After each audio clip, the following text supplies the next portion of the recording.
እግዚአብሔር የመጀመሪያው ነገር ደካማ ይወዳል። ደካማ ይወዳል። ስትደክም አይ ይሄ አይጠቅመኝም ካሁን በኋላ ብሎ አውጥቶ የሚወረውር ሳይሆን ደካማውን አንስቶ ኃይሉን አድሶ እንደገና የሚያቆም አምላክ። አራሜን ትላላችሁ። ደከመኝ ስትለው በቃ ከዚህ በኋላ እንኳን የምጠቀምበት አይመስለኝም ብሎ አንስቶ የሚጥል ሳይሆን ይባሱን የደከመውን አንስቶ አበርትቶ አደባባይ የሚያቆም አምላክ ነው። ብላቴኖች ይደክማሉ፣ ብላቴኖች ይደክማሉ፣ ይታክቱማል፣ ጎበዛዝት ፈጽመው ይወድቃሉ።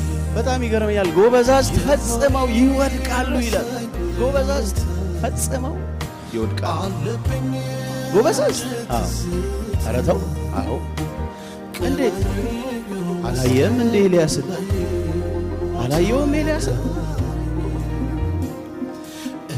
ለአካብ ለንጉሱ ቀጥታ ሄዶ ካፌ ቃል በቀር ያለ ሰውዬ እሺ ኧረ ምን ሆነ? ካፌ ቃል በቀር ዝናብ ጠብ አይልም ብሎ ሰማያትን የቆለፈ ኤልያስ፣ ኃያል የሚባል ኤልያስ፣ እግዚአብሔር ቃል በቃል እየመጣ የሚያወራው ኤልያስ፣ ሂድ በኩረት ፈፋኔ መግባለሁ እያለ በቁራ የመገበው ኤልያስ፣ ምድር ሁሉ ሲደርቅ እሱ ከዮርዳኖስ እየጠጣ የሄደ ኤልያስ፣ በድርቅ ዘመን ሄዶ ሰራብታይቷ ሴት ቤት ምግቡን እያበዛ ዱቄቱንና ዘይቱን የረሃቡን ዘመን ያሳለፈ ኤልያስ፣ ልጇ ሲሞት ተጋድሞ አስነስቶ እግዚአብሔር መጥቶ ከሱ ጋር የቆመለት ኤልያስ፣ ዘመን ጠብቆ ደግሞ ሰምቶ በሳት የሚመልስ እሱ አምላክ ተብሎ ጠራ ብሎ ተወራርዶ ከባል ነቢያት ጋር የቆየው ኤልያስ ከኔ ጋር ናችሁ? ኤልያስ እኮ የሚገርም ሰው፣ በጣም የሚገርም ሰው ነው። ይሄ ኤልያስ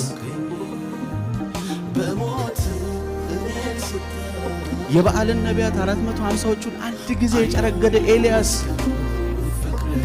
እኔ ያለውማ በዓል አምላክ አይሆንም እግዚአብሔር አምላክ ነው ያለ ኤልያስ።